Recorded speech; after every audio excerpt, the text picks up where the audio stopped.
നിയമസഭയിലായാലും പുറത്തായാലും പത്രക്കാരോടായാലും വ്യക്തമായിട്ട് ഒന്ന് വിശദീകരിച്ചാൽ തീരുന്ന പ്രശ്നമേ ഉള്ളൂ.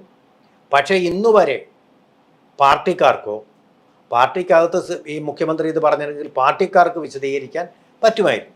ഒരു ചാനലിലും വന്ന് ഒരു ചർച്ചയിലും ഇത് എങ്ങനെയെന്ന് പറയുന്നില്ല. അത് കമ്പനികൾ തമ്മിലുള്ള ഏർപ്പാടാണ്. കേരളീയരെ സംബന്ധിച്ചിടത്തോളം ഒരു പബ്ലിക് കമ്പനിയുമായിട്ട് ഇടപാടുള്ള, KSIDCയുമായിട്ട് ഇടപാടുള്ള, പൊതുജനങ്ങൾക്ക് ഷെയറുള്ള ഒരു കമ്പനിയെ സംബന്ധിച്ചിടത്തോളം അങ്ങനെ ഒരു ഇടപാട് നടന്നത് നിങ്ങളിപ്പോൾ അറിയണ്ട എന്ന് KK രാഗേഷ് എന്ന് പറയുന്ന കണ്ണൂർ ജില്ലാ CPM സെക്രട്ടറി V കുഞ്ഞികൃഷ്ണൻ ഉയർത്തിക്കാട്ടിയ സംശയങ്ങൾക്ക് നൽകിയ മറുപടി പോലെ ഒരു മറുപടി കൊണ്ട് തൃപ്തരാകുകയില്ല.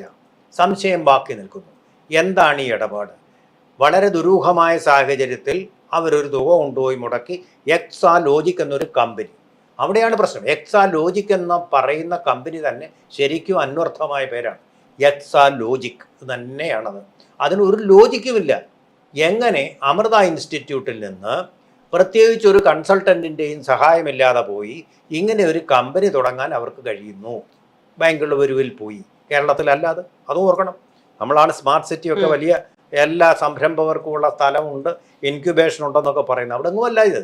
ബംഗളൂരുവിൽ തന്നെ കൊണ്ടുപോയിട്ട് അവിടെ ദുരൂഹമായ സാഹചര്യത്തിൽ നടത്തുകയും അനധികൃതമായിട്ടുള്ള പണം അവിടെ വരികയും ചെയ്യുന്നു.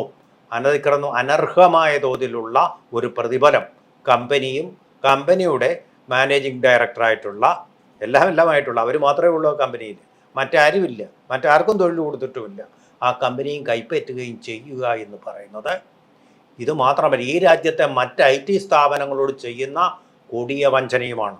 കാരണം വർഷങ്ങളോളം എക്സ്പീരിയൻസ് ഉള്ള ആ സ്ഥാപനങ്ങൾ ഇതുപോലെ എന്തെങ്കിലും ഒരു പ്രോജക്റ്റ് കിട്ടാൻ വേണ്ടിയിട്ട് ഭഗീരഥ യത്നം ചെയ്യുക. അപ്പോൾ ഇന്നലെ ഇങ്ങോട്ട് വന്ന ഒരാൾക്ക് ഈ പ്രോജക്റ്റ് CMRൽ കൊടുത്തത് എന്തിന്? എന്ത് എക്സ്പീരിയൻസിൻ്റെ പേരിലാണ്? എന്ത് എക്സ്പെർട്ടീസിൻ്റെ പേരിലാണ്? ഇനി തിരിച്ചു വരുമ്പോൾ ഇതെല്ലാവരും പലതവണ പറഞ്ഞതാണ്, ചർവണം ചെയ്തതാണ്.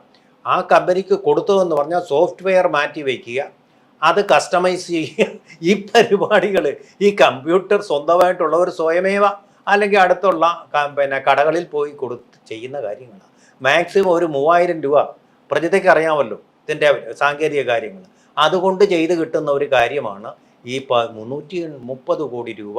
അതുപോലെ നമ്മളൊക്കെ നമുക്കൊക്കെ വളരെ അന്താളിപ്പുണ്ടാക്കുന്ന തുകയുടെ ഇടപാടുകൾ ഇവരെ